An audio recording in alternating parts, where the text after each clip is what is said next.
Entonces, tenemos diferentes variables que pueden afectar a una variable dependiente. Variables cuantitativas y variables cualitativas. Pero también vamos a tener que tener en cuenta la posibilidad de que haya una interacción, es decir, que la variable cualitativa que yo incorpore en el modelo interactúe con la variable cuantitativa. Estoy hablando siempre de las variables explicativas del modelo, ¿sí? Eso lo vamos a ver más adelante. Mientras tanto, vamos por lo más sencillo. Acá tienen una introducción que sería bueno que lean. Fíjense, este es el modelo del que yo le hablaba. Ustedes tienen un modelo matemático que está conformado por, no sé si todos ven bien, la variable dependiente se puede explicar por una ordenada al origen, que en este caso es beta 0, más una pendiente asociada a una variable explicativa o variable independiente x1, más otra pendiente u otro coeficiente asociado a otra variable explicativa. Y así siguiendo, según la cantidad de variables que yo quiera incorporar o que yo pueda incorporar en el modelo. Más un término de error. Si ustedes observan este modelo, es similar a los modelos que estuvimos viendo en la unidad 2. Los modelos de ANOVA son modelos lineales, al igual que el modelo de regresión. Todo esto que estamos viendo son modelos lineales, en donde la relación se establece como una suma de factores, ¿sí? En este caso tengo coeficientes acompañados de su correspondiente variable explicativa. Y el término de error está conformado por todas las otras variables explicativas que yo no estoy considerando en este modelo y que pueden afectar a la variable dependiente. Lo ideal es que este error sea más pequeño, ¿sí?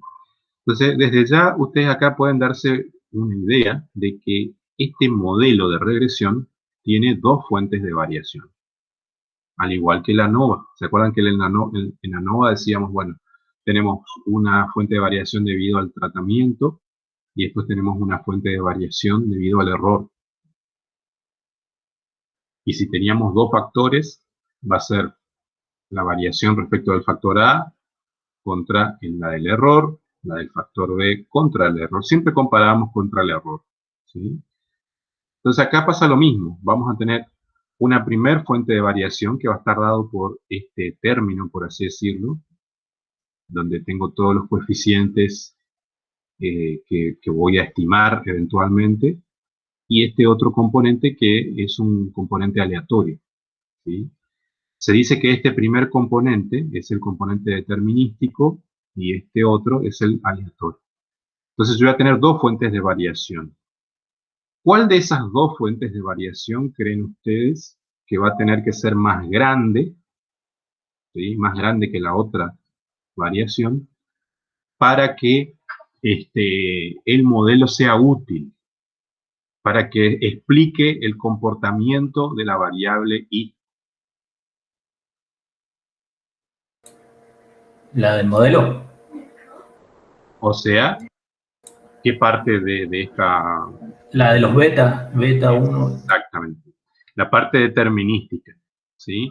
Esa parte determinística va a tener una varianza que vamos a tener que estimar. Esa varianza se va a estimar con el cuadrado medio del modelo. Y este otro va a ser el cuadrado medio del error, como ustedes ya lo conocen con ese nombre en ANOVA. Entonces, para un modelo de regresión, el primer análisis que se hace es una ANOVA.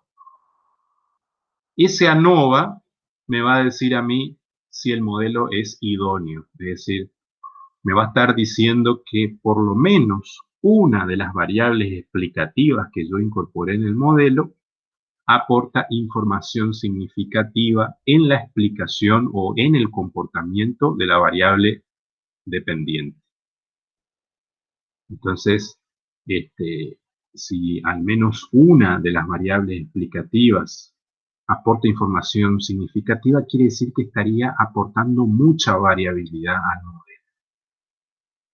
¿Sí? Entonces, por ejemplo, si X1 y X2 son las que aportan información significativa al modelo, la variabilidad debida al modelo va a ser mayor a la variabilidad del error. Entonces ahí, el mismo criterio que en ANOVA, ¿sí? Tendríamos que hacer un análisis unilateral derecho, ¿sí? Comparar esas varianzas, ver dónde cae el estadístico de prueba. Si el estadístico de prueba cae en la región de rechazo, llegamos a la conclusión de que el modelo, ¿sí? El modelo va a ser idóneo, es idóneo. Y si no, vamos a tener que decir que no es idóneo. Si no se rechaza la hipótesis nula, quiere decir que el error es más grande que el modelo, y eso significa que ninguna de las variables explicativas que yo tengo aportan información significativa en el comportamiento de esta variable. ¿Sí? Bueno, ¿quiénes son los parámetros? Acá me está diciendo que beta 0, beta 1, hasta beta k son los parámetros. Fíjense que acá pone puntos suspensivos como para decir, bueno, esto puede seguir, ¿no es cierto? Hasta k betas y k x. Es decir que k en el modelo de regresión, ¿qué representa? K representa la cantidad de variables explicativas que estoy incorporando en el modelo. Si yo digo que en mi negocio los gastos de publicidad y el precio son las dos variables que influencian en la demanda o en las ventas, yo voy a tener un modelo de regresión lineal múltiple con dos variables explicativas. Entonces K va a ser igual a 2. ¿Sí? ¿Qué más me dice? Que epsilon es una variable aleatoria. Bueno, eso ya lo sabemos. ¿Sí? Que representa toda la variabilidad de I que no es explicada por las variables independientes. Tiene el mismo concepto que ustedes vieron en estadística 1. En estadística 1, epsilon representaba la variabilidad que no es explicada por el modelo, ¿sí? Que no es explicada por las variables independientes. Dice que I también es una variable aleatoria.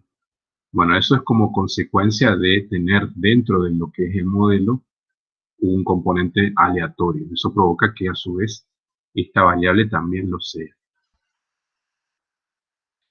Bueno, bueno, acá hay unos supuestos, los supuestos del modelo. No voy a perder tiempo leyendo todo esto. Desde ya les digo que los supuestos del modelo son exactamente los mismos que lo de la ANOVA. Vamos a tener el valor esperado de epsilon, que tiene que ser igual a 0. ¿Eso cómo lo vamos a observar? Vamos a observar con residuos versus predichos, o sea que vamos a volver a trabajar con los mismos gráficos, ¿sí? La varianza tiene que ser homocedástica, o sea que también vamos a observar con los residuos versus predichos. Estos errores tienen que ser independientes y tienen que tener distribución normal, ¿sí? Entonces, vamos a verificar los supuestos de la misma forma que hicimos en la unidad 2. Así que ahí en esa parte no hay nada nuevo.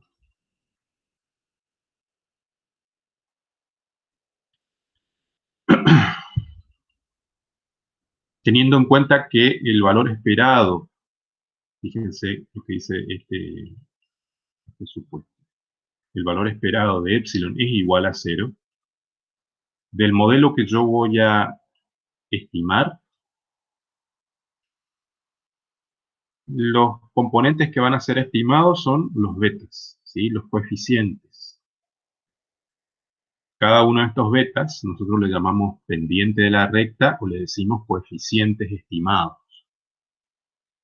Entonces, como acá ya no aparece el término de error, porque el valor esperado de epsilon es 0, si yo aplico el valor esperado a todos estos componentes, el valor esperado de y para determinado valor de x está simbolizado por y techito.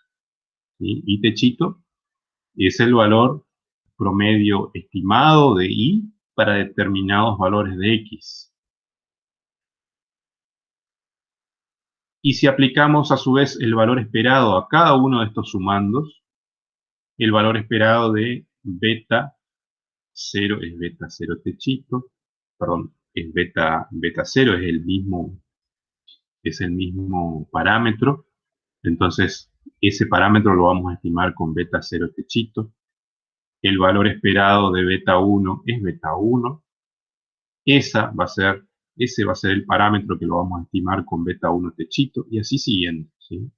Entonces, esta es la recta estimada de regresión. Esto es lo que tenemos que estimar con el modelo.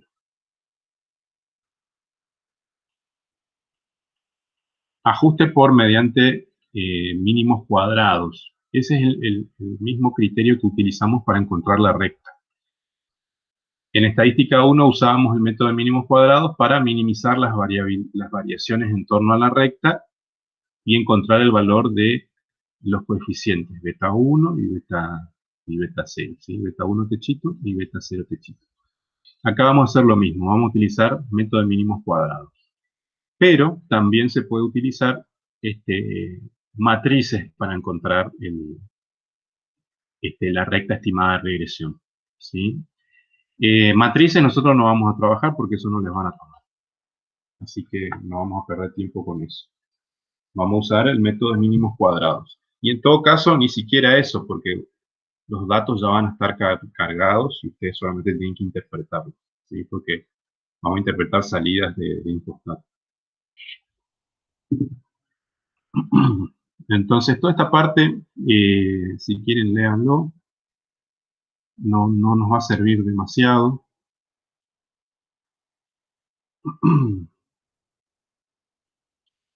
Esto sí es importante tener en cuenta, cómo se estima la variabilidad total del modelo de regresión. La variabilidad total del modelo de regresión está, en este caso lo que me está indicando es la varianza de epsilon, ¿sí? Entonces, acá dice, como se ha visto, el error estándar de un coeficiente cualquiera, ¿sí? Un coeficiente cualquiera, depende de sigma al cuadrado, que es la varianza del error aleatorio. Voy a disminuir un poco esto, no sé si ven ahí. Puesto que sigma al cuadrado es un parámetro y casi nunca se conoce, debemos utilizar los datos aportados por la muestra para estimar su valor. Es posible demostrar que un estimador de la varianza en el modelo de regresión está dado por esta fórmula. Entonces, ¿cómo se estima esa varianza desconocida? Con la suma de cuadrado del error dividido por los grados de libertad. Esto que está acá no es otra cosa que la varianza que ustedes conocen ya de la unidad 2, ¿sí? De hecho, los grados de libertad, acá cambian el cálculo de los grados de libertad, pero la fórmula conceptual es similar porque en el numerador va la variabilidad relativa al error y en el denominador tiene que ir los grados de libertad. En el modelo de regresión, los grados de libertad es n menos k más 1. ¿Qué representa n? Es el tamaño de la muestra con el que estoy trabajando. K es la cantidad de variables explicativas que tiene el modelo, eso ya lo vimos. Entonces, cuando yo quiera calcular el desvío o el error estándar de estimación del modelo, simplemente tengo que aplicar la raíz a esta varianza, ¿sí? Y acá me está diciendo que tanto este como este son estimadores insesgados de la varianza y del error estándar respectivamente. Porque acá me está diciendo que el valor esperado de esta varianza muestral es igual a la varianza poblacional. Y el valor esperado de este error estándar es igual al error estándar poblacional. Bueno, esto es teoría más que nada. Pero esto es importante que tengan presente cómo se estima la varianza del modelo de regresión con esta formulita, porque creo que hay un par de preguntas de teoría con respecto a esto.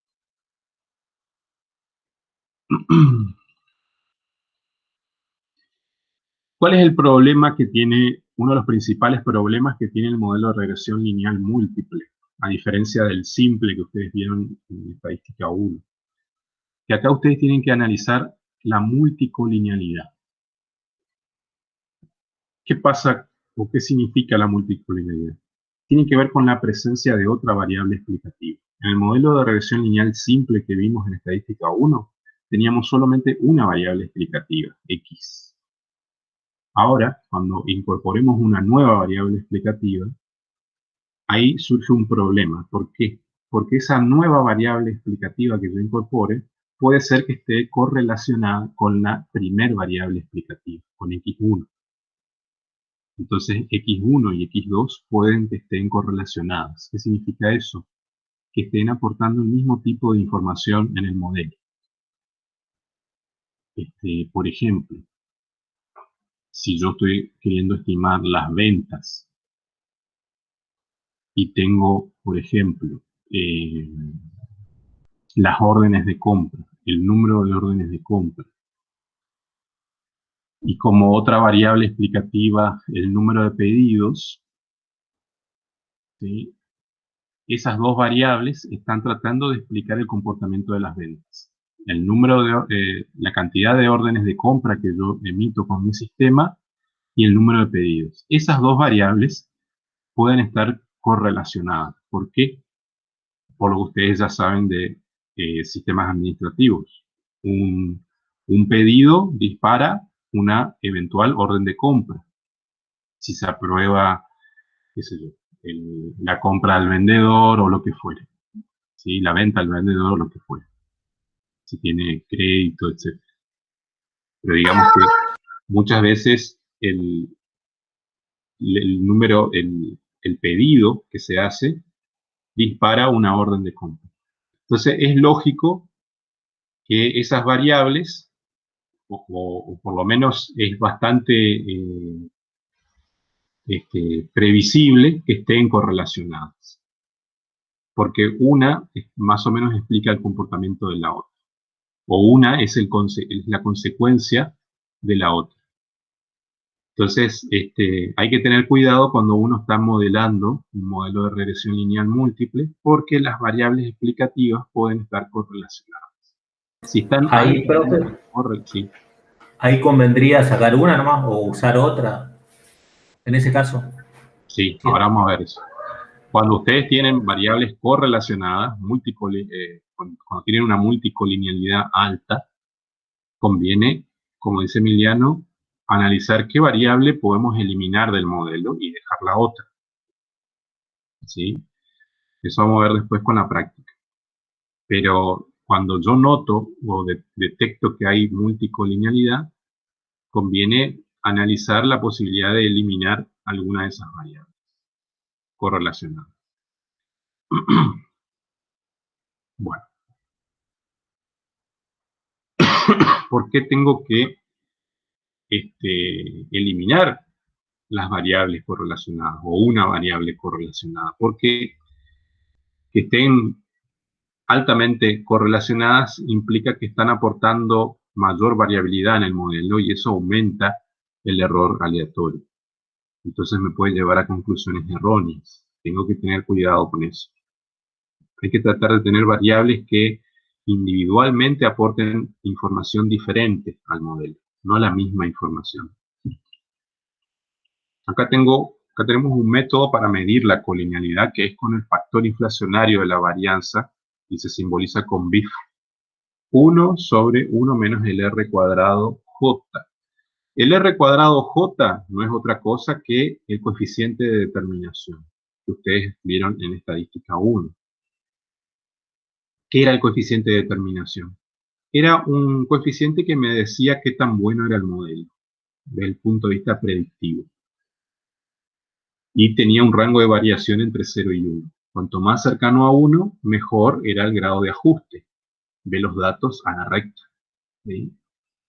Bueno, acá tiene el mismo significado, pero se le llama R cuadrado ajustado también, se le suele decir, porque cuando yo tengo que incorporar más de una variable explicativa en un modelo de regresión, el modelo tiende a aumentar su coeficiente de determinación. A medida que yo voy incorporando variables explicativas al modelo, nuevas variables explicativas al modelo, el R cuadrado tiende a aumentar y acercarse mucho a 1. Entonces, ¿qué pasa? Yo puedo tener un modelo de regresión lineal múltiple con un montón de variables explicativas, pero solo por el simple hecho de querer mejorar el R cuadrado. Uno se puede tentar y dice, voy a tratar de que el R cuadrado aumente lo más que se pueda. Entonces voy incorporando nuevas variables al modelo. Digo, por ejemplo, además del precio, influye sobre las ventas, qué sé yo, los gustos y preferencias de los consumidores. Entonces agrego una nueva variable. ¿Qué pasa? El R cuadrado pasa de 0,6 a 0,7.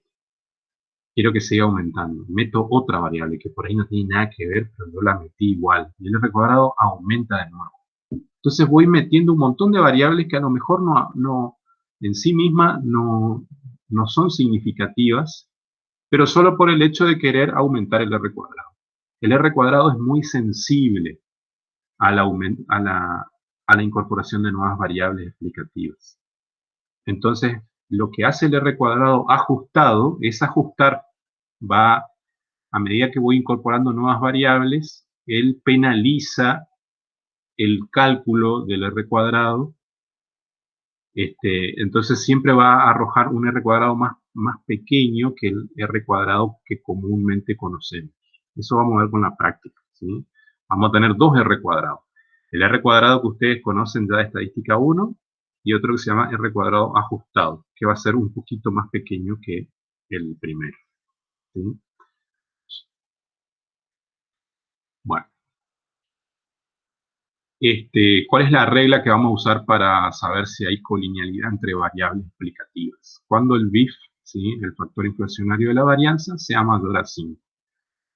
Se llama factor inflacionario de la varianza justamente por eso, por lo que expliqué hoy. Cuando uno tiene variables correlacionadas, están aumentando la variabilidad en torno a su coeficiente estimado y eso al mismo tiempo aumenta el error aleatorio. ¿Sí? Entonces, infla, por así decirlo, a la varianza.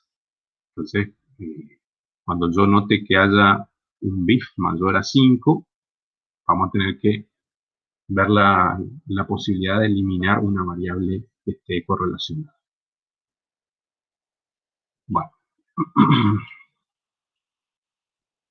Acá tienen el coeficiente de determinación múltiple, que ustedes conocen de estadística 1. Recuerden qué significaba el coeficiente de determinación. Era el porcentaje de la variabilidad en la variable dependiente que es explicada por la recta de regresión. Bueno, acá tiene el mismo significado.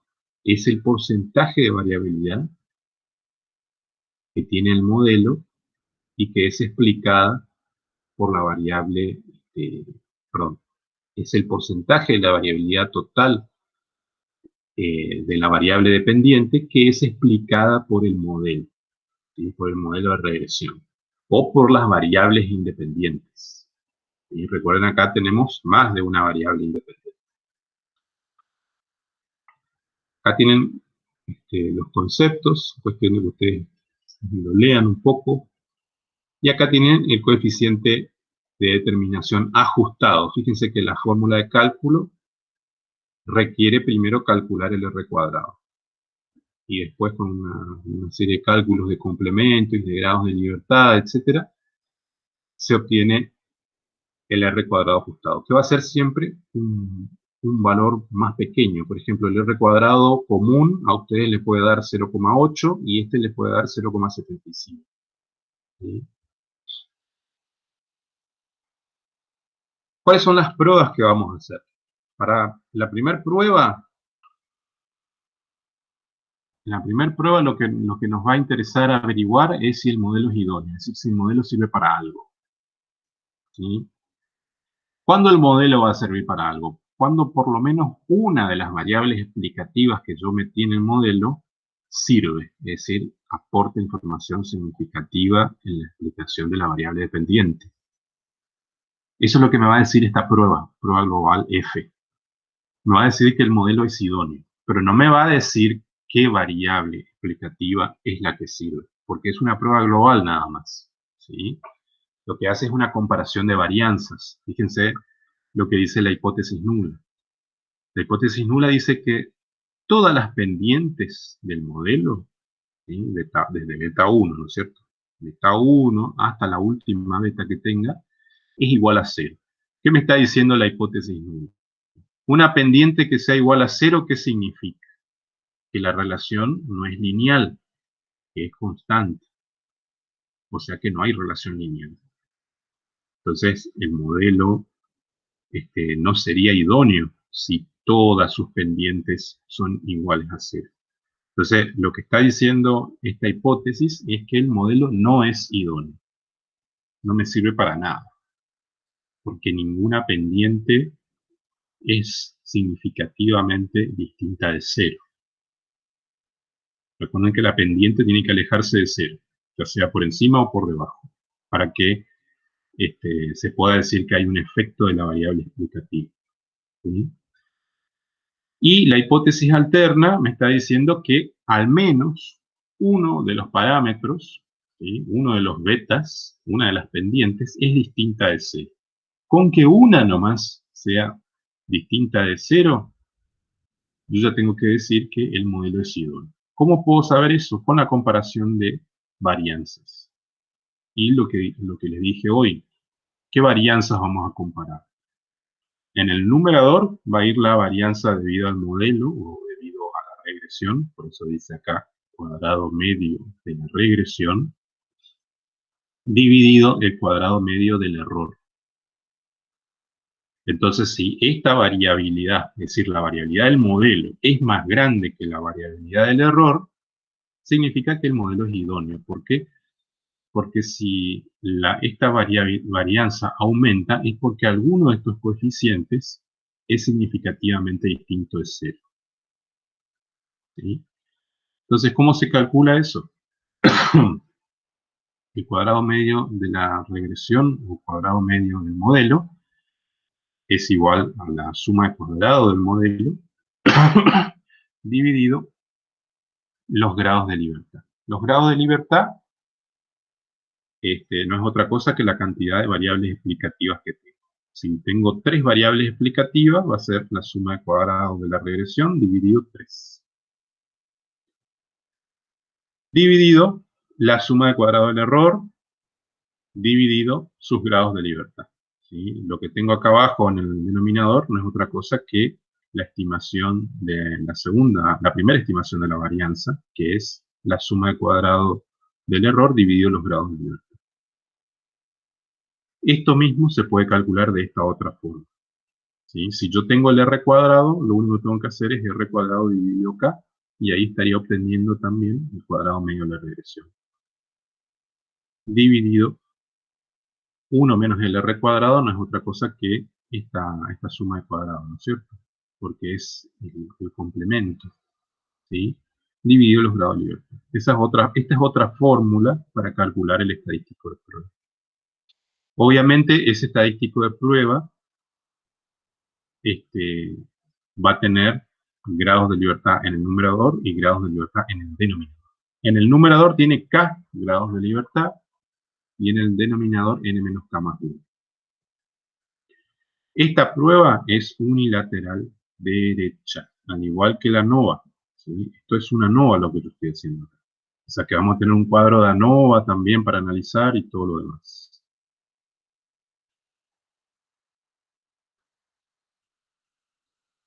Incluso se puede hacer un intervalo de confianza también para alguna de las pendientes.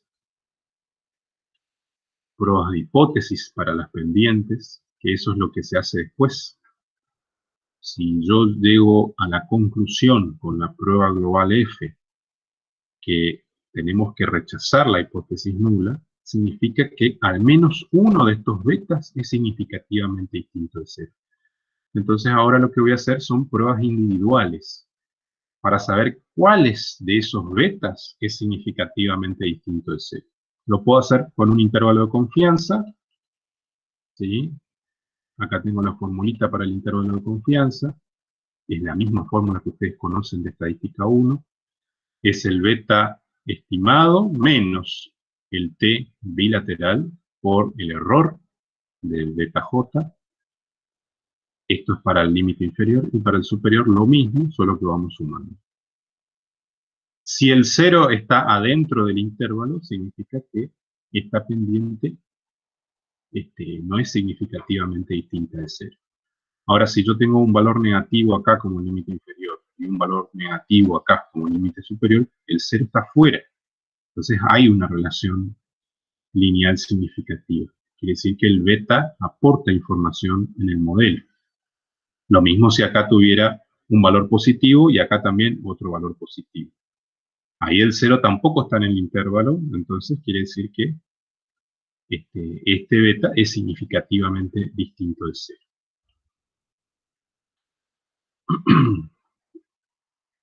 Acá, esta es la forma general de plantear la hipótesis. Son hipótesis individuales, ¿no es cierto? Para cada uno de los betas. Pero uno puede poner beta j, y acá faltaría agregar con j igual a tanto. Si tengo 3 variables explicativas, yo tendría que aclarar acá que j es igual a 1, 2, 3. Faltaría agregar eso nomás acá, para no estar haciendo una prueba individual para cada variable. Esta prueba individual que voy a hacer para cada coeficiente, es decir, para cada beta, se llama prueba individual T, porque es la misma prueba que hacíamos en estadística 1. En estadística 1 nosotros hacíamos la prueba T para ver si la pendiente era significativamente distinta del 0. Entonces el estadístico de prueba va a ser T, ¿sí? Y va a tener los grados de libertad del error, ¿sí? N-K más 1. Siempre va a tener los grados de libertad del error ese estadístico de prueba. Se puede hacer un intervalo de confianza para el valor esperado de la variable dependiente, ¿sí? Se puede hacer un intervalo de predicción también. Eso no lo hacemos nosotros. Es decir, está en el programa, pero los profesores nunca toman eso, así que eso no lo vamos a ver. Y con eso tendríamos ya visto más o menos de qué se trata la unidad. ¿Qué otro análisis se hace? Cuando hacemos un análisis de regresión lineal múltiple, nos va a interesar analizar datos atípicos e influyentes. Hay que tener cuidado con eso. Cuando yo analizo los supuestos del modelo, además de aplicar la regla empírica acá para ver si se sostiene o si se sostendría el supuesto de normalidad, yo tengo que tener cuidado con esos datos atípicos, porque estos datos atípicos que yo estoy identificando en el gráfico puede que sean influyentes. Entonces hay que analizar la influencia de esos datos atípicos. ¿Cómo lo puedo hacer? Con gráficos. Acá yo identifiqué 3 datos atípicos: 1, 34 y 31. ¿Sí? Cuando dice 31, 34 y 1, hace referencia a la observación, en qué fila se ubica el dato atípico. Fila 1, fila 34 y fila 31. Ahí tengo 3 datos atípicos. ¿Cómo puedo saber si son influyentes? Puedo hacer estos 2 gráficos más, el leverage y el de Cook. El leverage cumple básicamente la misma función que el gráfico de residuo estudiantizado. Es para identificar datos atípicos, para aquellos que tienen un leverage muy elevado, un apalancamiento elevado. Acá yo veo que hay varios que tienen un apalancamiento elevado y que podrían ser influyentes. El 34, el 15, el 16, el 14, el 9, el 2. Todos aquellos que están con un leverage elevado. El leverage es una medida que aparece acá, que está dada por esta línea. Cualquier valor por encima de esa línea tiene un leverage elevado. Ahora, el que me dice la posta de quiénes son influyentes es el gráfico de Cook. o de distancia Cook. Cualquier dato atípico que sea mayor a una distancia Cook igual a 1, es un dato influyente. Acá estamos viendo que todos están por debajo de 1. Fíjense que acá el más alto debe tener 0,28 más o menos de distancia Cook. Están todos por debajo. Este dato atípico 34 es bastante alto, es como el más alejado del resto y coincide con un dato atípico que observé acá. Ese 34 es un dato atípico, pero no es influyente. En realidad ninguno es influyente. Hay datos atípicos, pero no son influyentes. Esto se hace ya cuando se termina de hacer el análisis de regresión. Esto es como el último análisis, el último de todos. ¿Qué pasa si había un dato con una distancia Cook mayor a 1? Por ejemplo, con una distancia igual a 2. La teoría me dice que tengo que analizar a qué se debe ese dato atípico. Porque a lo mejor es un dato atípico por un error, por una carga de datos mal hecha.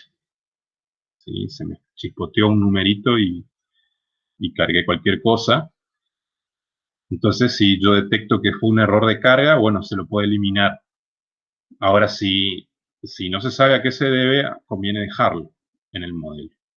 Pero si yo llego a la conclusión de que hay que sacarlo, uno saca, por ejemplo, vamos a suponer que este tenía una distancia mayor a 1, hay que ir a la base de datos del Infostat, eliminar esa observación y volver a hacer todo el análisis con un nuevo modelo de regresión, sin ese dato.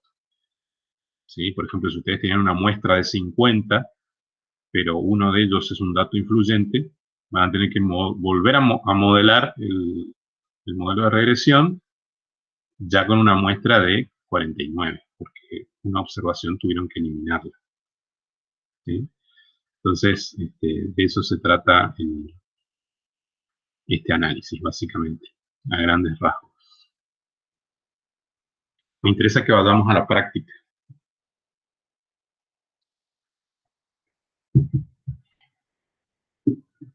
Fíjense cómo es la salida de la regresión lineal múltiple, similar a la que ustedes ya vieron en estadística 1.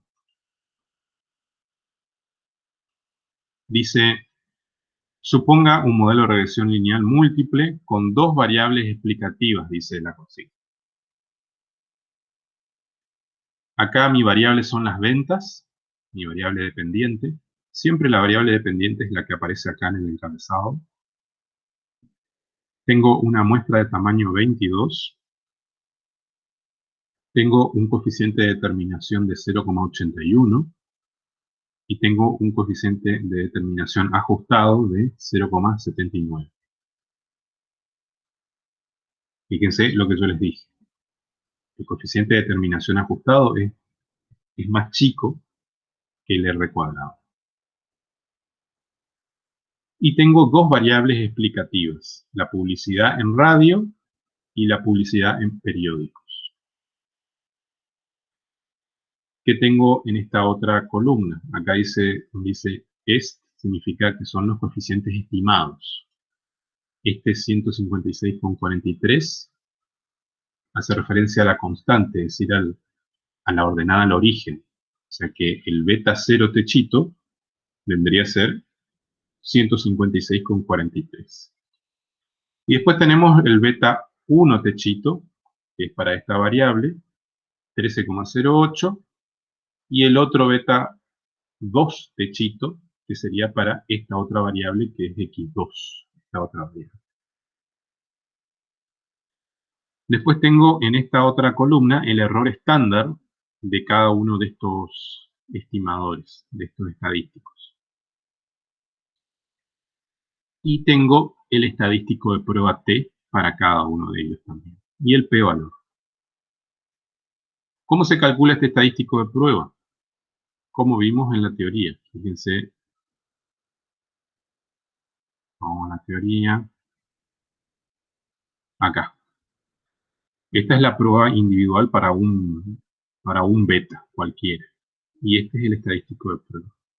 Es el beta estimado dividido el error estándar. Esto que está acá en el denominador, que tiene una fórmula media rara, CJJ hace referencia al componente diagonal de la matriz, en caso de trabajar con matrices, ¿no es cierto? Pero digamos que el denominador completo no es otra cosa que el error estándar de esta variable aleatoria. Entonces, esta variable aleatoria, que es el beta techito dividido su correspondiente error estándar, me da el estadístico de prueba. Entonces, ese error estándar, que aparece con esa fórmula que vimos recién, son estos que están acá, ¿sí? Entonces, el estadístico de prueba va a ser el estimador dividido el error estándar. Verifiquen.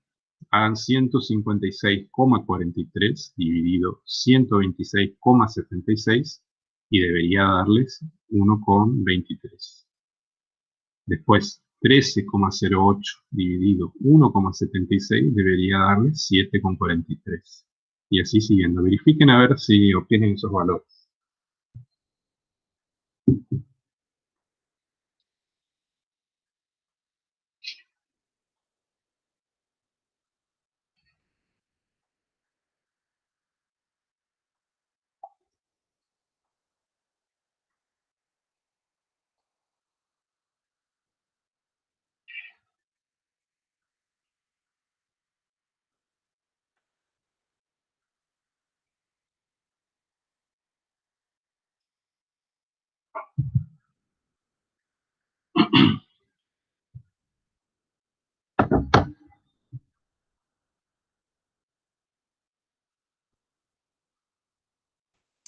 Sí, profe Dan. ¿Da? Buenísimo.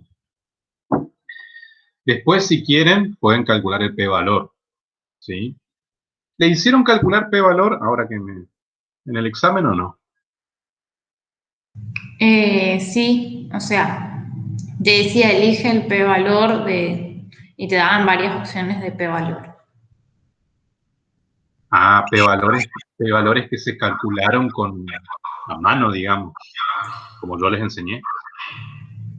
O sea, sí, o sea, ellos te daban multiple choice, distintas opciones de p-valor, pero era muy obvio en una porque, o sea, tenía un p-valor para una prueba unilateral derecha, un p-valor para una prueba unilateral izquierda y un p-valor para una prueba bilateral.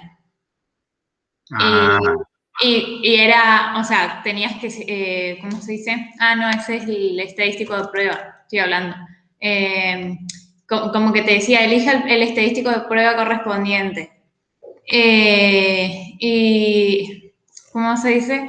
Y era re obvio porque ¿cómo se dice? Era una prueba bilateral, entonces era y súper obvio cuál era. Y el p-valor también nos pidieron que analicemos, o sea, nos daban distintos p-valor y nos decía cuál era.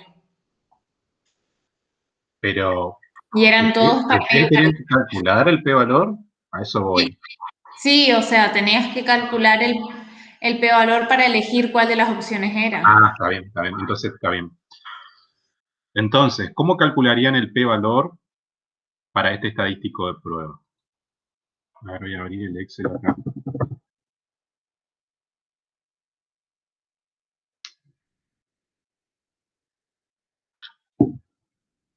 Buscaría en la tabla de student. Exactamente, porque digamos, estos estadísticos de prueba son T, ¿sí? Son T. Entonces tengo que buscar en la T-Student con cuántos grados de libertad, a ver si se acuerdan lo que dije. ¿Con cuántos grados de libertad? Del ¿De quién? error. Muy bien, del error. O sea que yo tengo que buscar el cuadro de ANOVA de este ejercicio o de última calcular a mano. ¿Cómo se calcula los grados de libertad del error? Ah, así no puedo abrir. N menos K. Banquen un toque que no sé por qué no puedo abrir.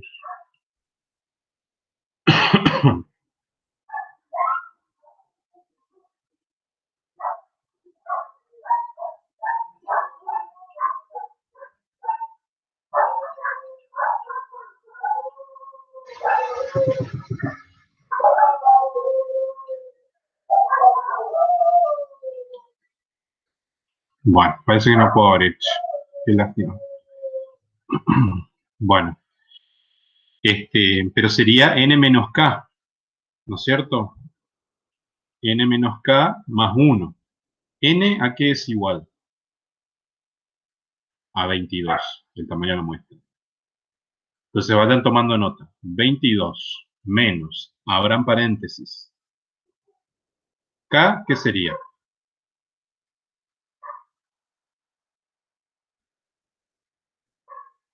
K es la cantidad de variables explicativas que tiene el modelo. ¿Cuántas variables explicativas tiene? 2. 2. 2, muy bien. Entonces sería 22 menos, abro paréntesis, 2 más 1, puede ser, n menos k más 1, ¿sí? ¿Cuánto les da?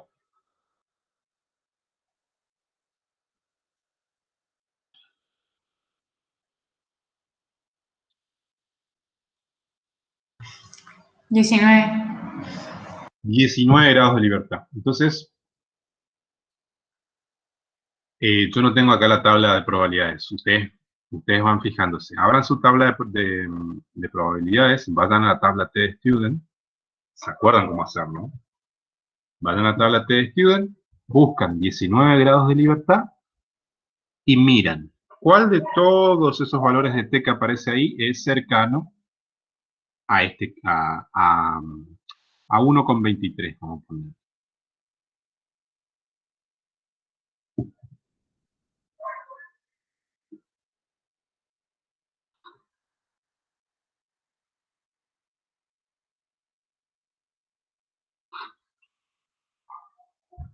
¿Encontraron o no todavía? ¿Con cuánto sería en cada cola? ¿O No, eso no hay? no, yo les estoy pidiendo que calculen el p-valor. Les dije, Ah, posiciónense en 19 grados de libertad y díganme cuál de todos esos valores que aparecen en esa fila es el más cercano a 1,23. 0,90. O sea, el que tiene una probabilidad de 0,90, ¿no es cierto? ¿O no?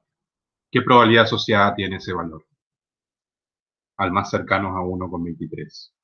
1,328. 1,32. Ese es el más cercano.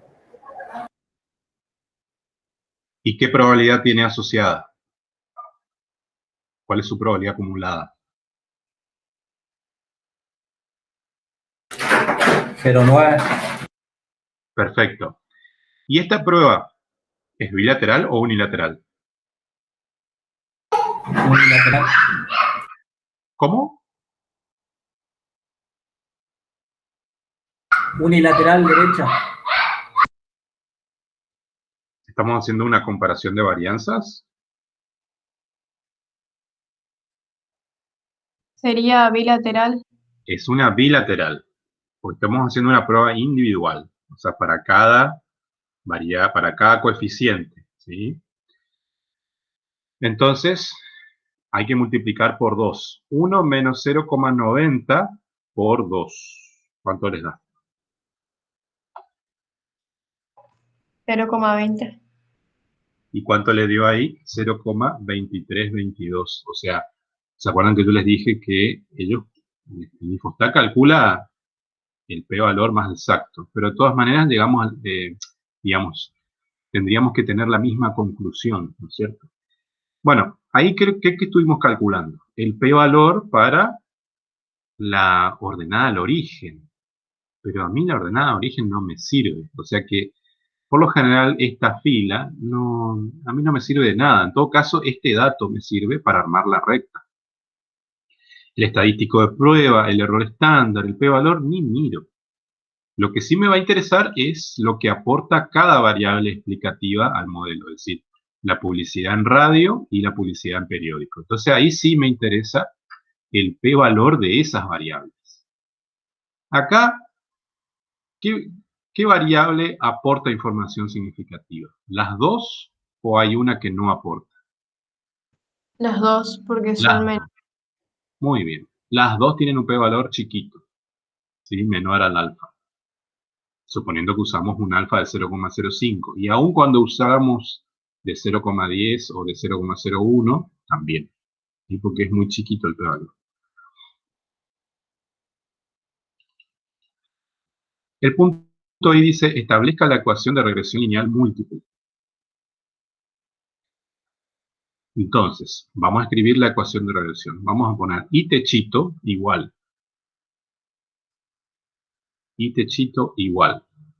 beta 0 techito más beta 1 techito por x1 más beta 2 techito por x2. O sea, primero ponemos la fórmula, ¿sí?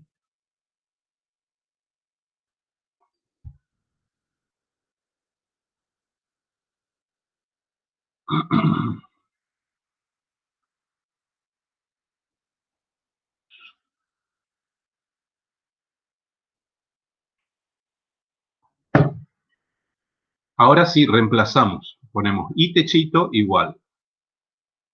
El beta 0 techito es 156,43. Más 13,08 por x1 más 16,80 por x2.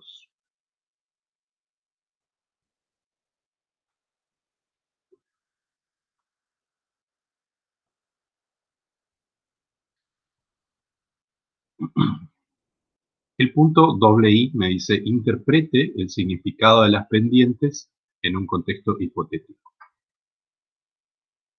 ¿Cómo se interpreta las pendientes? Como hicimos en estadística 1. Solo que vamos a tener un pequeño cambio porque hay que tener en cuenta que hay más de una variable explicativa. Entonces se aplica un concepto que ustedes conocieron en microeconomía 1. ¿Se acuerdan del concepto de ceteris paribus? Que se dejan todas las variables constantes menos una, algo así puede ser. Ajá, ¿para qué servía eso? Ese concepto de ceteris paribus. Analizar cómo se movía esa variable. Exactamente, era para simplificar el análisis y solamente entender cómo se comporta esa variable que estoy queriendo analizar. Bueno, acá es algo similar. Por ejemplo, cuando yo quiero explicar el comportamiento de la variable ventas respecto de la publicidad en radios, yo tengo que dejar constante todas las otras variables independientes que haya en el modelo. ¿Está? Entonces, el análisis es similar que en estadística 1. ¿Qué voy a decir? Ustedes piensen que esta pendiente es una razón de cambio, ¿sí? Cuando la publicidad en radio aumenta en una unidad, el valor promedio estimado de las ventas, que sería I techito, el valor promedio estimado de las ventas, aumenta en esta cantidad, en 13,08, porque es una pendiente positiva, por eso decimos que las ventas aumentan en esa cantidad. Si fuera negativa, tendríamos que decir que disminuyen en esta cantidad, manteniéndose constante las otras variables explicativas. ¿Sí? En este caso, manteniéndose constante la publicidad en periódico. Entonces les dicto, ¿cómo interpretamos beta 1 techito? Beta 1 techito. Ahí vamos a decir, cuando la publicidad en radio aumenta en una unidad,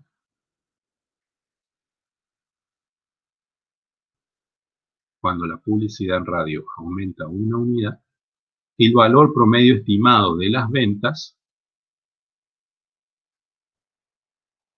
el valor promedio estimado de las ventas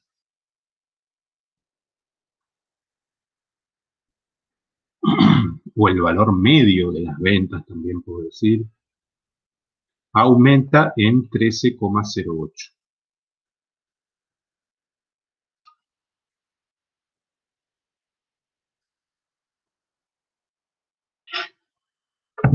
Ahí tengo que tener en cuenta si la variable está medida en miles de pesos, porque si está medida en miles de pesos tendría que multiplicar por 1000, 13,08 y decirlo en miles de pesos, ¿sí?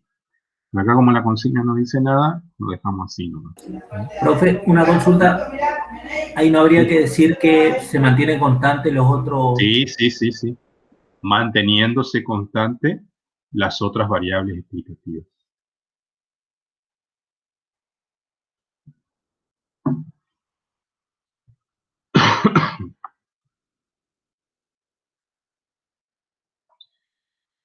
Bueno, ahora la interpretación del otro beta, el de 16,80, ¿sí? La otra pendiente. ¿Cómo interpretamos? Lo mismo. Cuando la publicidad en periódico aumenta en una unidad, cuando la publicidad en periódicos aumenta en una unidad, el valor promedio estimado de las ventas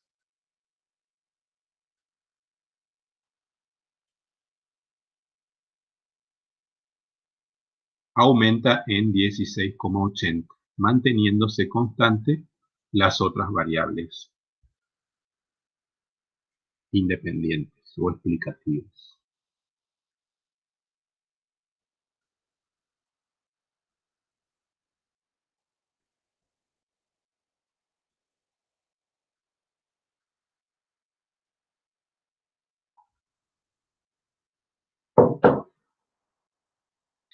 Bueno, el punto triple I dice, interprete el significado del coeficiente beta 0 techito.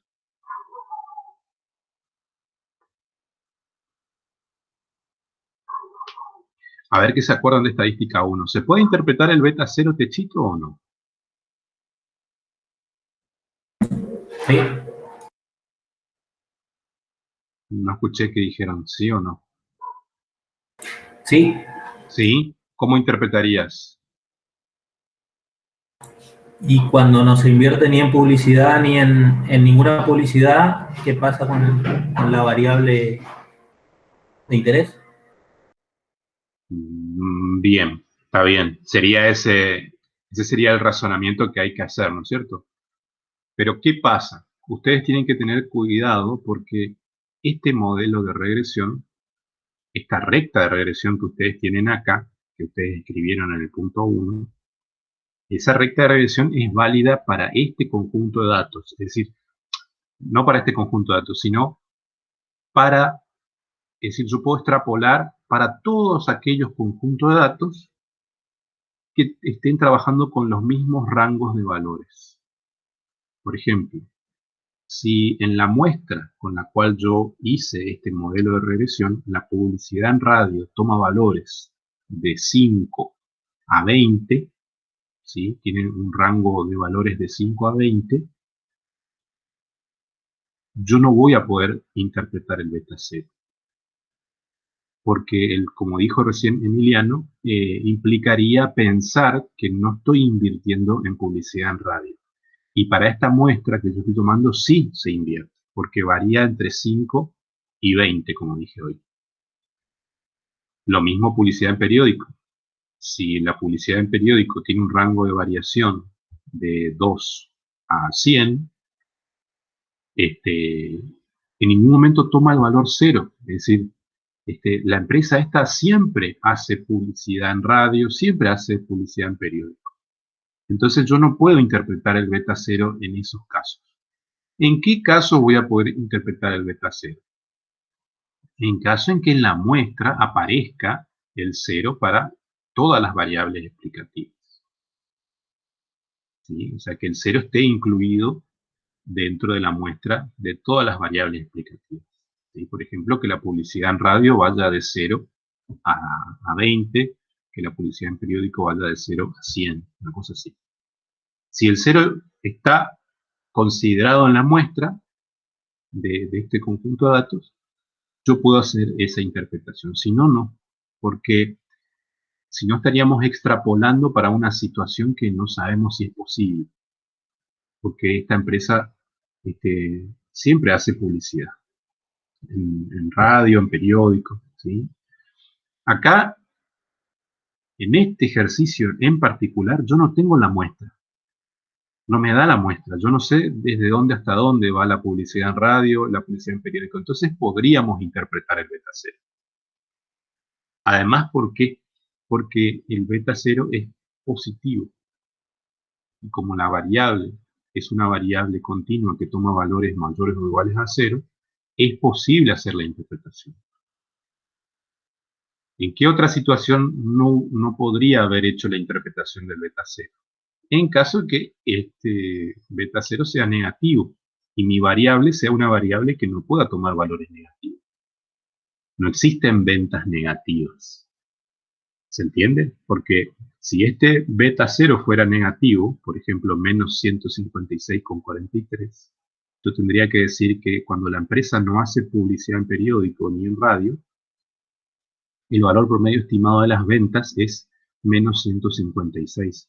No existe eso. En todo caso, se dice, digamos, ahí no tiene sentido directamente hacer el análisis. ¿Está? Entonces, ¿cuándo voy a interpretar el beta cero? Cuando yo sepa que en la muestra las variables explicativas pueden tomar el valor cero. Si no, no. Y cuando, además, el coeficiente estimado sea, digamos, vaya acorde al rango posible de valores de la variable que yo estoy analizando. Las ventas, no existen ventas negativas, entonces el valor del coeficiente estimado, beta 0 techito, tiene que ser un valor mayor o igual a 0. Entonces, acá vamos a hacer la interpretación, porque no tenemos la muestra, ¿sí? Pero vamos a suponer que, vamos a anotar eso, ¿sí? Anoten, suponiendo que la empresa, que en la muestra de la variable publicidad en radio y publicidad en periódico,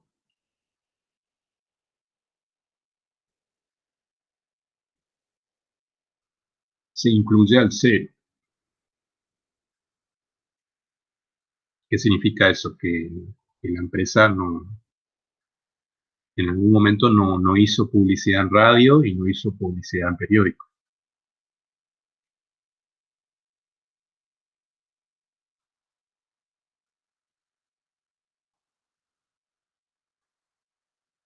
Entonces, ¿cómo va a ser la interpretación? Como dijo Emiliano, ¿sí? Cuando la empresa no hace publicidad en periódicos ni publicidad en radio, el valor promedio estimado de las ventas es 156,43.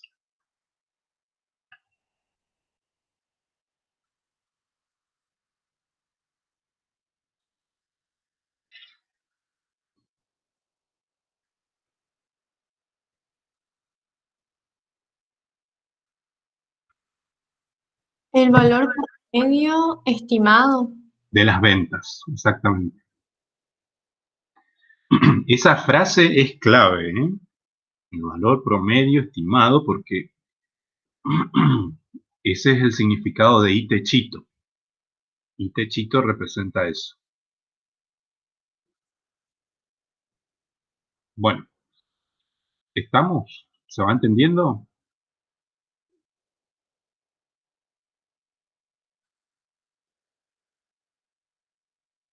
Dice el punto 4, ¿qué tipo de publicidad es más eficaz? Explique su respuesta. ¿Cuál de las dos publicidades creen ustedes que es mejor? Por los datos que tenemos. En periódicos. ¿Por qué? Porque por cada unidad invertida el valor promedio estimado es mayor. Genial, excelente respuesta. ¿Entendieron? ¿El resto entendió?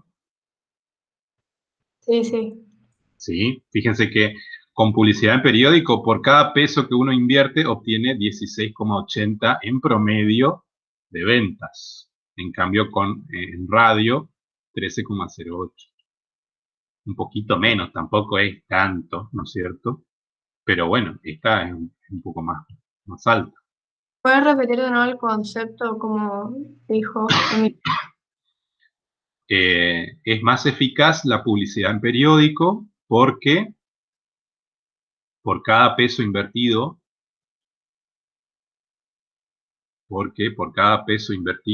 en publicidad en periódico,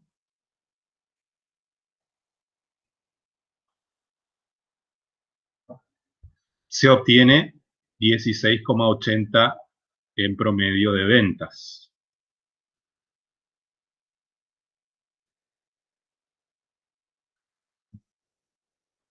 Mientras que para radio, 13,08.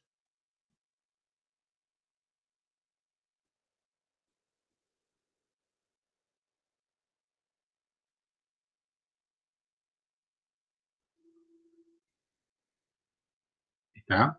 O sea, las dos aportan información significativa en el modelo, pero hay una que es un poquito mejor en el sentido de que eh, en cuanto a la eficacia, ¿no es cierto? Como publicidad. ¿Bajo qué supuesto es válido lo precedente? Me dice el punto 5. O sea, todo lo que yo dije, ¿bajo qué supuesto es válido?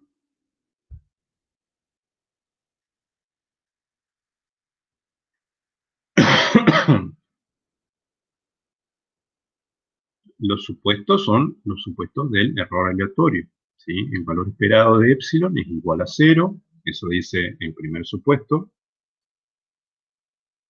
El segundo supuesto, que decía que la varianza de epsilon es homogénea o es constante. El tercero, que tiene distribución normal, que epsilon tiene distribución normal. Y el cuarto, que es independiente.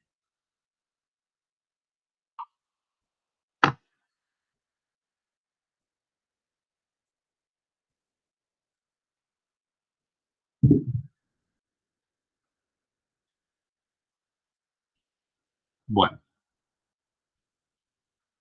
el punto B dice, observe el siguiente cuadro y conteste. ¿Qué tenemos acá? De vuelta tengo otro análisis de regresión, similar al que estuvimos viendo acá, ¿no es cierto? Pero fíjense qué está tomando como variable dependiente. La variable dependiente es la publicidad en radio y como variable independiente la publicidad en periódico. ¿Se acuerdan que yo les dije que cuando hacemos un modelo de regresión lineal múltiple, a diferencia de lo que ustedes vieron en estadística 1, hay un problema, que es el hecho de que cuando voy incorporando nuevas variables explicativas aparece el concepto de qué? ¿Cómo se llamaba eso? Que les mencioné hoy ya cuando estábamos mirando la teoría.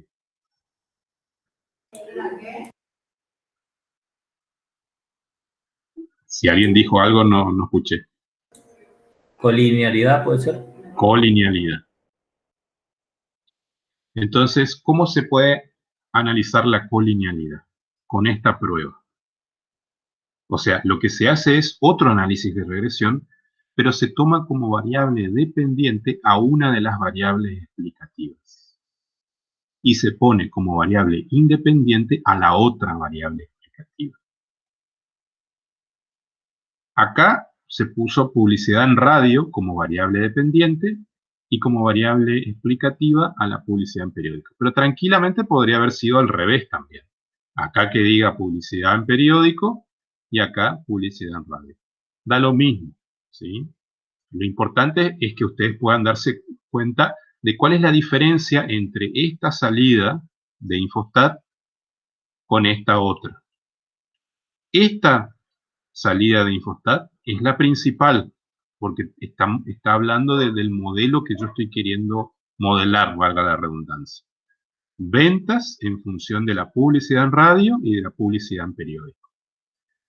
Pero este otro análisis de regresión es para analizar colinealidad, porque estoy tomando como variable explicativa a una de las variables, perdón, como variable dependiente, a una de las variables explicativas de este modelo y como variable independiente a la otra.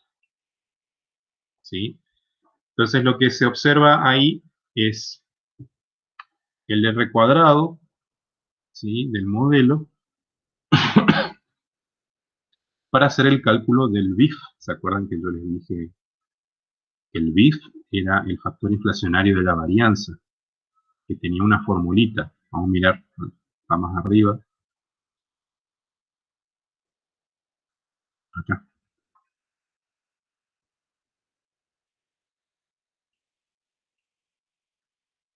Profe, Sí, ahí donde dice const en el cuadrito, ¿si era constante? significa constante, que es la ordenada al origen. ¿Y eso también sería una variable independiente o no? No, las Ah, ok. variables independientes son las variables que vos introducís en el modelo para explicar el comportamiento de la variable dependiente. La ordenada al origen es simplemente un coeficiente necesario para el modelo, pero no es una no tiene acompañado. Fíjate que cuando dice el modelo, dice beta 0 y no ha acompañado de nada. Fíjate, a ver si está por acá. Acá. Fíjate, acá tengo el modelo, un modelo.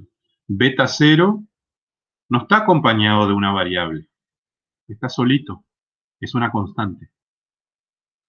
En cambio, beta 1 va acompañado de la variable explicativa.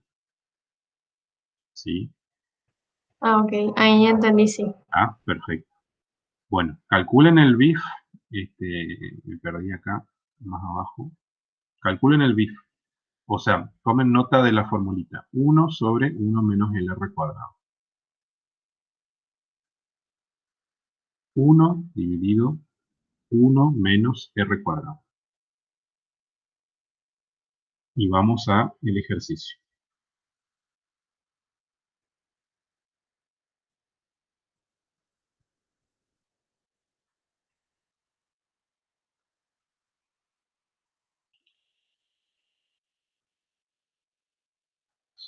El R cuadrado que voy a usar va a ser este, ¿sí? Porque este modelo que está acá es un modelo de regresión lineal simple. No tiene sentido tomar el ajustado. Si acá yo tuviera otras variables explicativas, bueno, ahí sí tomaba el ajustado, pero este es simple. Entonces, 1 dividido 1 menos 0,81, ¿cuánto les da? Es igual a 5,26. Muy bien. Ya tenemos calculado el BIF. ¿Cuál era la regla del BIF? La regla del BIF decía que si el BIF es mayor a 5, hay colinealidad significativa. Pero primero tengo que plantear la hipótesis. Acá en el punto I me dice, ¿qué prueba de hipótesis verifica? Realice la prueba. Bueno, entonces pongan como hipótesis nula h sub 0 igual. Y ahí van a escribir, tal cual como yo les dije. No hay colinealidad significativa. No hay colinealidad significativa. Eso dice la hipótesis nula. H sub 0 igual. No hay colinealidad significativa. Y la alterna va a decir que sí hay colinealidad significativa. Hay colinealidad significativa.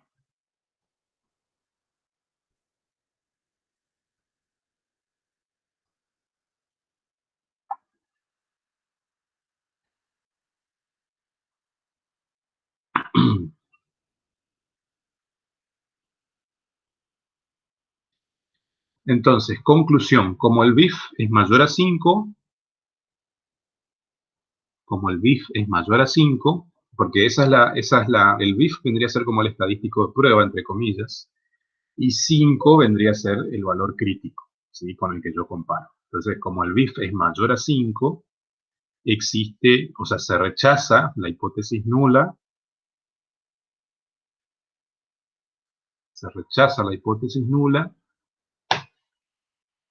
por lo tanto, hay colinealidad significativa.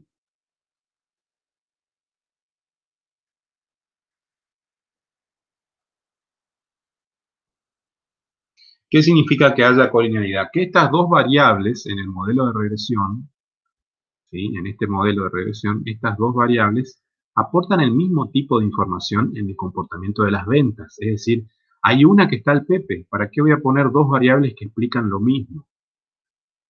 Voy a poner una nomás. Entonces, eso es lo que me está diciendo el BIF, que tengo que sacar una de estas. Profe, una preguntita. Eso puede, si uno observa la salida de la NOVA y si son parecidos a los valores de la pendiente, ¿puede ser también visto así o no? Todavía no estamos analizando la ANOVA. Acá no tenemos la ANOVA. No, el cuadrito, eh, ¿De coeficientes no, estimados? el anterior, a la izquierda.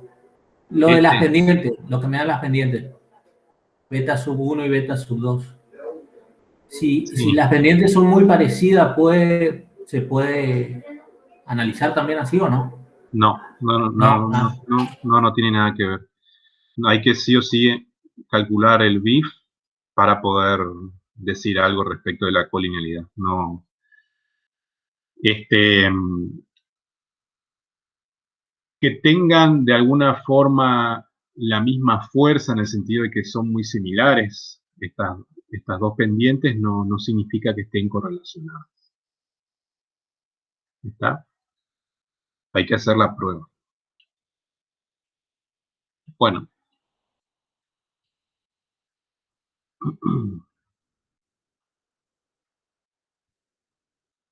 Acá dice, un grupo de profesores investiga los factores que contribuyen a la eficacia de los equipos de trabajo, medida en puntuaciones de 1 a 100. Los investigadores estudiaron 34 variables, como habilidades de equipo, la diversidad, la frecuencia de las reuniones y la claridad de las expectativas. Se exploraron muchos modelos de regresión diferentes, incluyendo los siguientes. En el primer modelo, la variable dependiente, que es el desempeño del equipo, recuerden que la variable desempeño del equipo está medida en puntuaciones, ¿sí? Y acá me está diciendo que se está modelando un análisis un modelo de regresión lineal simple, porque hay solo una variable explicativa que son las habilidades de equipo. Vieron que el beta 1 acá, este beta 1, la pendiente de la recta, está multiplicando a X, que es las habilidades de equipo. Uno inclusive puede hacerlo así también. En lugar de poner X1, puede poner el nombre de la variable. Pero los profesores por lo general no acostumbran a hacer eso. Siempre ellos ponen X1, pero ustedes tienen que saber qué representa X1. En este caso, son las habilidades de equipo. Más epsilon, ¿sí? Y acá el R cuadrado ajustado para este modelo es 0,48. Este es un modelo, o sea, ¿qué me estaría indicando este 0,48? Sabiendo que el coeficiente de determinación toma valores de 0 a 1, ¿qué podemos decir respecto de lo que explica este modelo?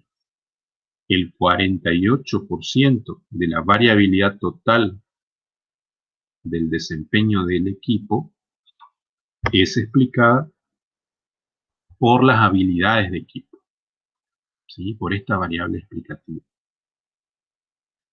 O sea, lo que está explicando esta variable del comportamiento de esta es simplemente un 48%, casi el 50%.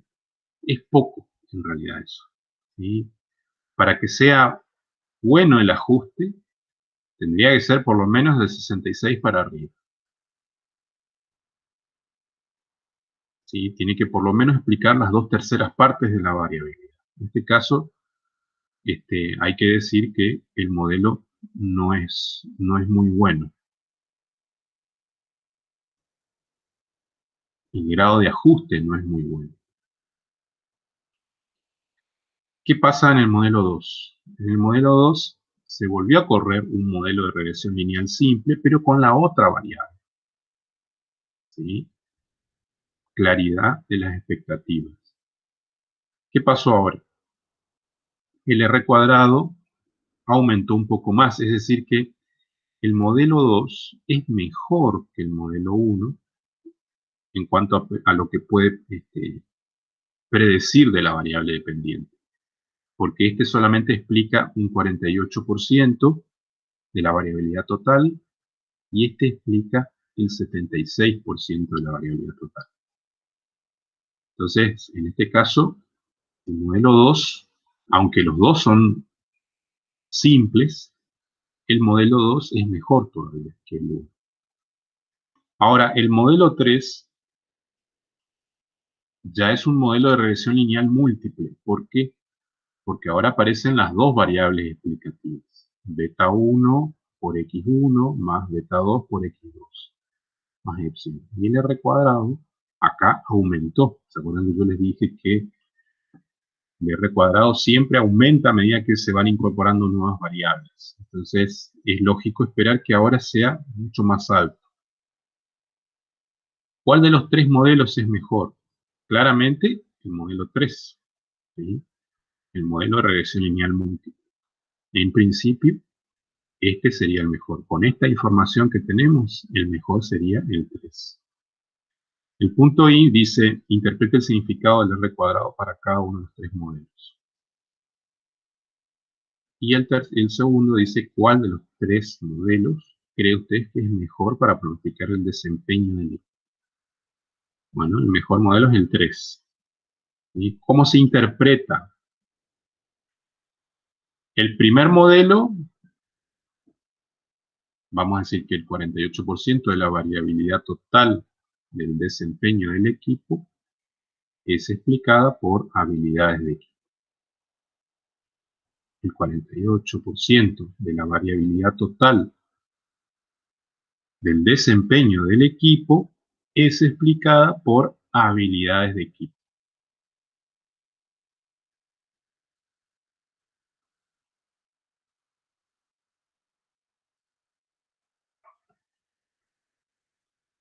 Esta otra, vamos a decir que el 76% de la variabilidad total del desempeño del equipo es explicada por la claridad de las expectativas.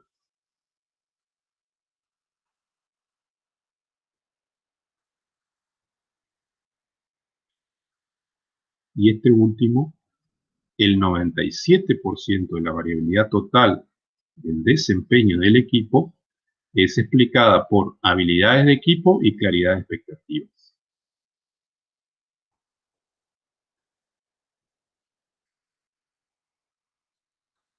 Si, por ejemplo, tienen muchas variables explicativas y les da fiaca mencionar a todas las variables explicativas, sobre todo si incorporamos después variables cualitativas, interacción y todo eso, no conviene enumerar a todas las variables. Pueden decir de una manera más simple. Pueden decir el 97% de la variabilidad total del desempeño del equipo es explicada por el modelo. Así es simple.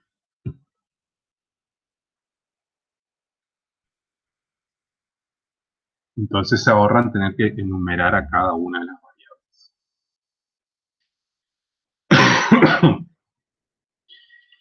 Y la última pregunta era, ¿cuál de los tres modelos cree usted que es mejor para pronosticar?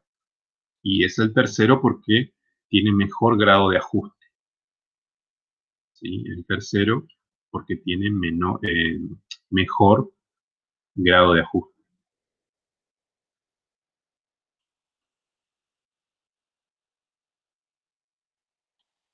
Vamos a hacer el ejercicio 3 y nos vamos.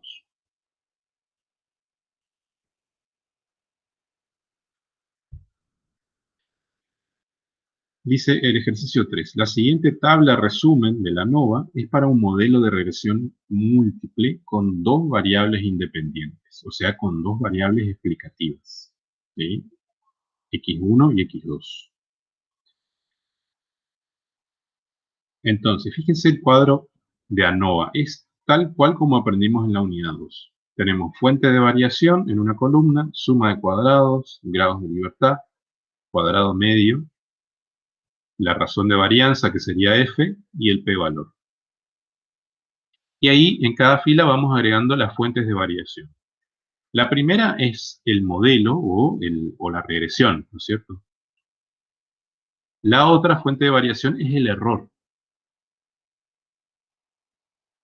Las sumas de cuadrados, que ya están calculadas, los grados de libertad. ¿Qué tenemos que hacer acá? Calcular los cuadrados medios, el estadístico de prueba y el p-valor.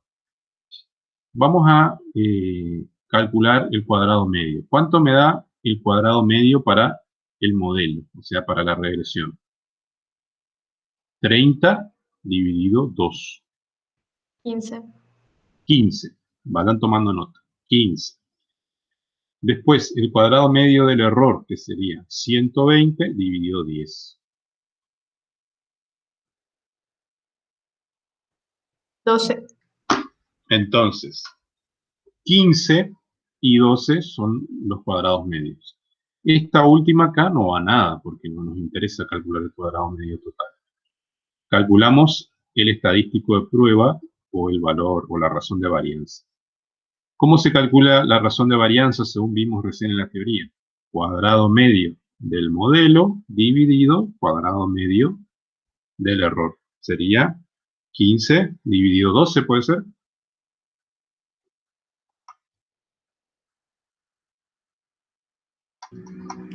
Uno con 25. 1,25. Calculamos ahora el p-valor rapidito, a ver si obtienen el p-valor. Yo no tengo mi tablita a mano. Pero busquen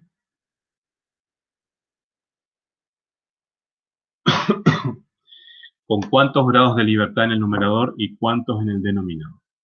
Con 2 grados de libertad en el numerador y con 10 en el denominador. Tienen que buscar cuál es el más cercano. Yo les diría que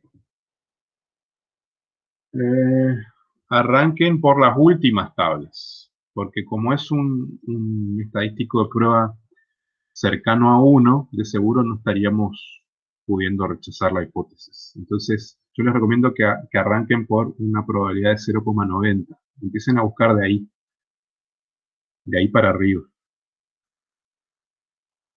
Entonces vayan al final, casi al final de la tabla F, y busquen para 90. A ver, vayan a 90 y díganme qué tienen en el numerador, o sea, cuál sería el F para 2 grados de libertad en el numerador y 10 en el denominador. 2,92. 2,92. Tomen nota de eso entonces. ¿Sí? 2,92. Ahora vayan a una probabilidad más elevada, a la anteúltima tabla, a la que está antes de 0,90. Y repitan el procedimiento. ¿Cuánto les da el F ahí? Para 2 en el numerador y 10 en el denominador. 4,1. Ahí ya aumentó. Entonces, ¿cuál van a tomar? El primero, O sea, para la probabilidad de 0,9. 0,9. ¿Y acá cómo van a calcular el p-valor? Va a ser 1 menos 0,90. ¿Y hay que multiplicar por 2 o no? No, porque es unilateral derecha. Muy bien. Muy bien. Entonces va a ser 1 menos 0,9 por 2. Perdón. Menos 0,9, 0,10. ¿Está bien? El p-valor. Sí. Perfecto. Ya tenemos completado el cuadro. El punto I dice, determina el cuadrado medio de la regresión y el cuadrado medio del error. Eso ya lo hicimos. ¿Sí? Punto I. Realiza la prueba F y determine si existe relación significativa entre I y las dos variables independientes. ¿Qué prueba me está pidiendo acá? ¿Me está pidiendo la prueba global o me está pidiendo las pruebas individuales? ¿Qué me está pidiendo acá? ¿Se acuerdan que hay dos pruebas? Global. La global, porque la global es la prueba F. Es decir, con la global yo solamente voy a poder decir si es idóneo el modelo. ¿Sí? Nada más que eso. Entonces, ¿Cómo era el planteo de la prueba de hipótesis? Vamos a la teoría, a ver qué decía el planteo de hipótesis. Pongan h sub 0 igual. Acá está la prueba global. ¿Cuántas variables explicativas decía la consigna que tenía el modelo? Solo 2 variables explicativas. Entonces van a poner h sub 0 igual beta 1 igual a beta 2 igual a 0. Y ahí termina. Porque tienen solo 2 variables explicativas. Entonces van a tener 2 coeficientes para cada una de esas variables. Beta 1 y beta 2. ¿Se entendió eso? Tienen que poner h sub 0 igual beta 1 igual a beta 2 igual a 0. Porque solamente tienen 2 variables explicativas. Y en la alterna van a decir que al menos uno de los parámetros beta sub j es distinto de 0. Esto sí, está bien.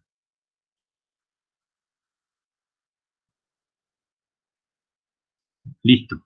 Ya plantearon la hipótesis global, la prueba F.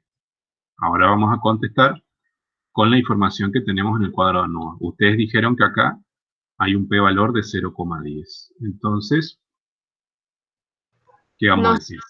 Hipótesis nula. ¿Y eso qué significa? Que ambas son iguales. Está bien, pero ¿y qué decimos? ¿El modelo es idóneo o no es idóneo? No es idóneo. Muy bien. Entonces decimos, conclusión, como el p-valor es mayor al alfa,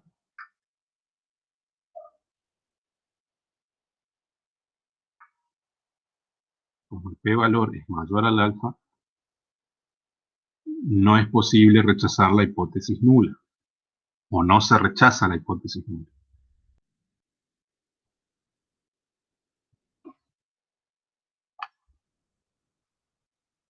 Por lo tanto, el modelo no es idóneo.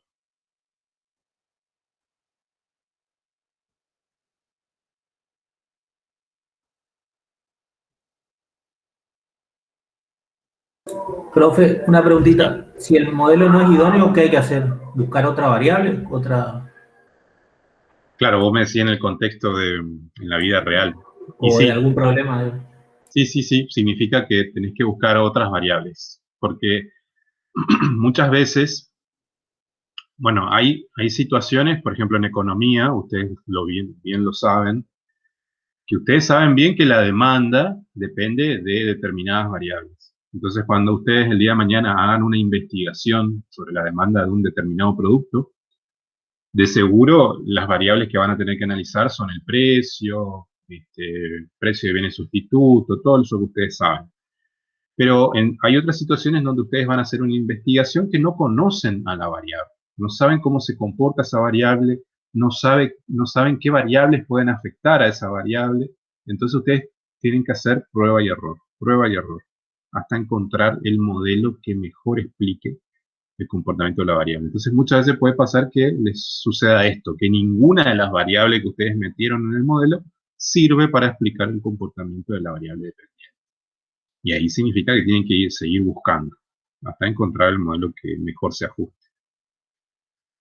Entonces, acá, que el modelo no sea idóneo, significa que las dos variables, o sea, los dos coeficientes, beta 1 y beta 0, beta 1 y beta 2, como dijo Paula, creo que fue, son iguales a 0, ¿sí? No hay una relación lineal. Ahora en el punto triple I me dice calcule el R cuadrado, que es el coeficiente de determinación múltiple, e interprete su significado.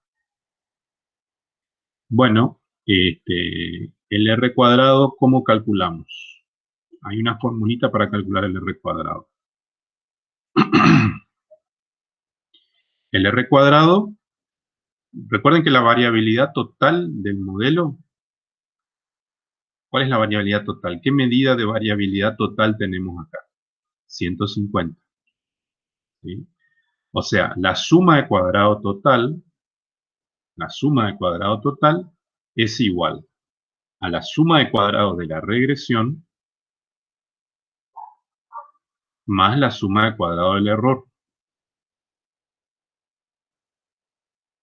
¿Sí? O sea, yo puedo explicar la variabilidad total en función de esas dos fuentes de variación. Pero como este es un modelo de regresión múltiple, tengo que ver un poco cómo se calcula el coeficiente de determinación. Vamos a mirar un poquito allá arriba en la teoría cómo es la fórmula.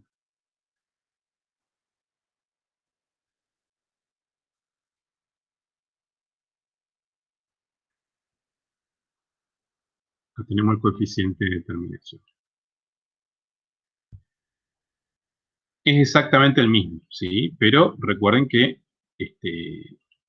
hay que aplicar el ajustado, aunque en la consigna no me pedía que calcule el ajustado, me pedía solamente el R cuadrado. Entonces aplicamos la misma formulita que aprendimos en estadística 1, ¿sí? Si el R cuadrado representa el porcentaje de la variabilidad total que es explicada por el modelo, yo tengo que hacer suma de cuadrado de la regresión dividido suma de cuadrado total. ¿Sí? Suma de cuadrado de la regresión dividido suma de cuadrado total. Entonces, sería el R cuadrado sería igual a 30 dividido 150. Eso les da a ustedes 0,2. Si lo multiplicamos por 100, representa el 20%, es re poquito. ¿Sí? Incluso mirando el mismo R cuadrado, no hacía ni falta calcular el estadístico de prueba o el p-valor, porque ya estamos viendo acá que hay mayor variabilidad respecto del error que respecto de la regresión. ¿Sí? Hay mucho error. Bueno, ¿cómo interpretamos ese R cuadrado? Decimos que el 20% de la variabilidad en Y, porque acá no sabemos quién es la variable dependiente, no nos dice quién es explicada por el modelo. El grado de ajuste es malo, muy malo.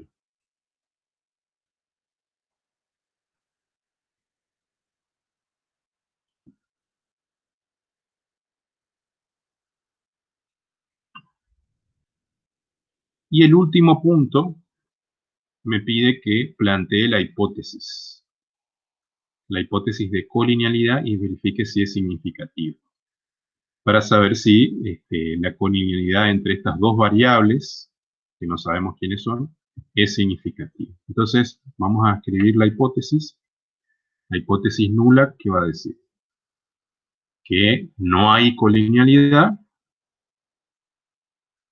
y la alternativa va a decir que hay colinealidad significativa.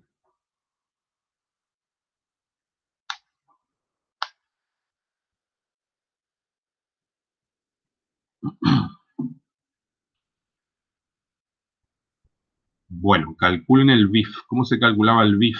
Que era el factor inflacionario de la varianza. Tienen la formulita. ¿Se acuerdan cómo era?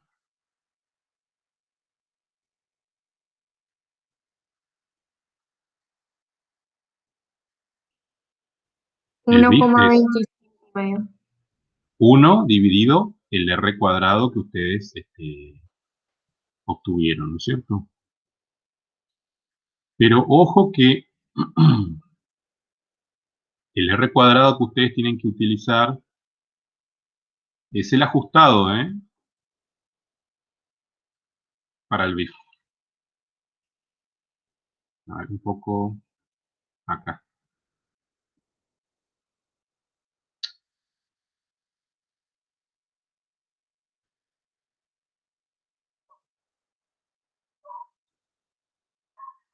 A ver, ¿dónde está? Me perdí la formulita.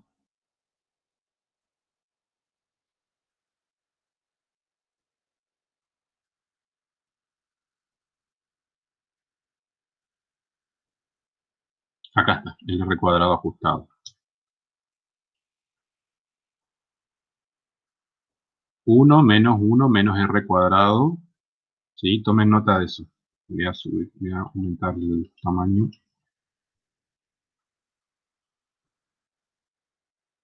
En el caso anterior utilizamos el r cuadrado común porque era un modelo simple, ¿sí? Ese análisis. Acá ya tenemos el modelo de regresión, entonces vamos a usar el ajustado. Calculen el ajustado a ver cuánto les da. El r cuadrado era 0,2. N minúscula es el tamaño de la muestra.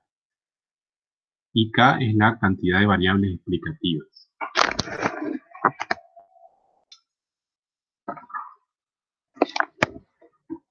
¿Cuánto es el tamaño de la muestra? Ahora voy a anotar la formulita, así no tengo que estar subiendo a cada rato.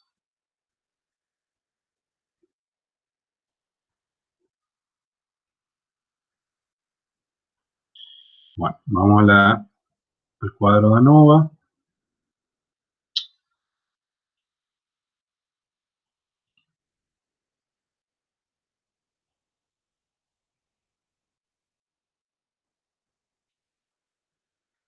¿Cómo puedo sacar el tamaño de la población acá?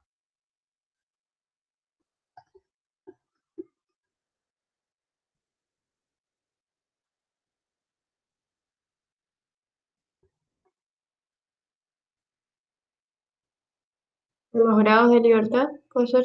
Con los grados de libertad puedo sacarlo, ¿cierto? Este grado de libertad total es n-1. Entonces quiere decir que hay 13 observaciones. ¿Se entiende?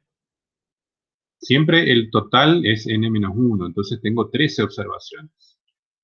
13 observaciones va a ser el tamaño de n minúsculo.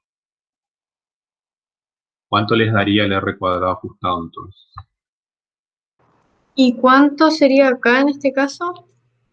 K es la cantidad de variables explicativas. ¿Cuántas variables explicativas hay? 2. 2. Exactamente.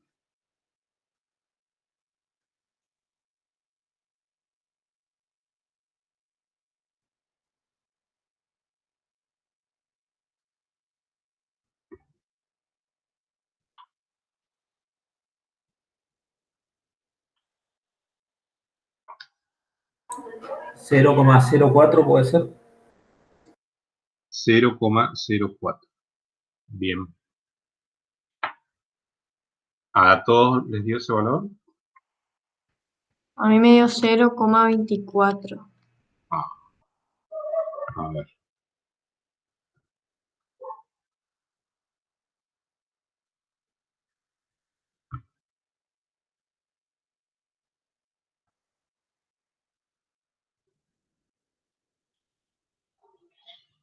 ¿Anotaron bien la formulita? ¿Del r cuadrado ajustado?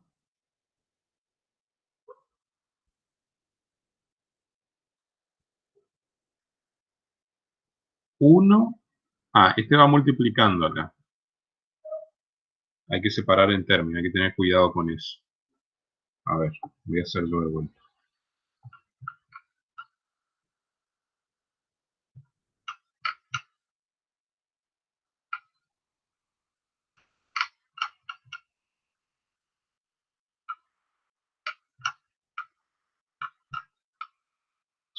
Cero coma 0,04.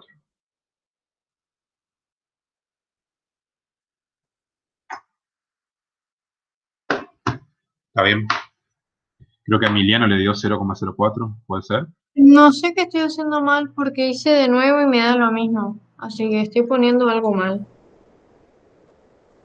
Y sí, acá tenés que separar en términos. Acá tenés... Acá va a ser 1 menos 0,2 por 13 menos 1 dividido 13 menos... Acá K más 1 sería 3. Entonces Sí, sería hice 13 mal. menos 3. ¿Sí? Bueno. 0,04 sería el r cuadrado ajustado. Ahora sí, calculamos el BIF, que sería 1 dividido 1,0. Perdón, 1 dividido 1 menos 0,04.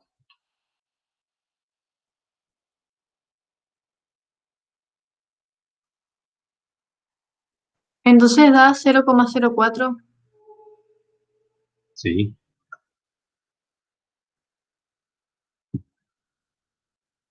¿Cuánto les da el BIF? 1,041. 42 si le redondeas. Exactamente. ¿Hay colinealidad o no?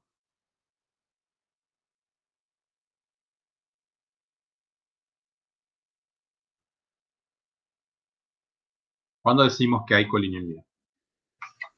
Cuando es mayor a 5. Bien. Es menor, entonces no.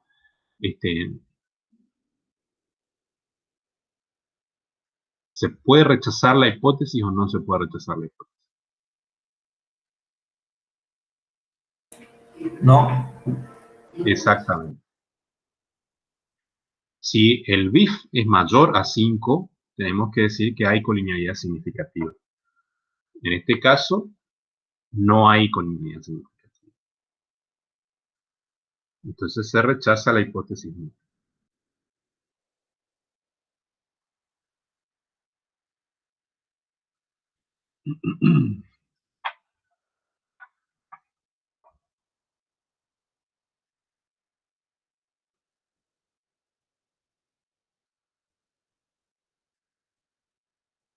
Perdón, creo que dije mal. No se rechaza la hipótesis. Está bien, ¿no? No se rechaza la hipótesis. Por lo tanto, no hay colinealidad significativa. Bueno, estamos entonces. La clase que viene, vamos a hacer el ejercicio 4, que es un ejercicio un poquito más completo, o yo le podría mandar resuelto. ¿Sí? Profe, Sí. antes del parcialito del próximo, ¿Cuándo es el podemos hacer. Yo me fijo y envío al grupo. 31 es. El 30, 31 del 5. para falta. hacer una clase previa. Sí, sí. Sí, tenemos re tiempo. Porque ya la clase que viene vamos a ver con variables cualitativas y después con interacción y todo lo demás, y ya tendrían un pantallazo ahí en general, y después vamos a arrancar, vamos a hacer algunos integradores que tengo para que vayan practicando. ¿Está? Bueno, nos vemos Bueno, el viernes. gracias. Nos vemos, profe. Chao, chao.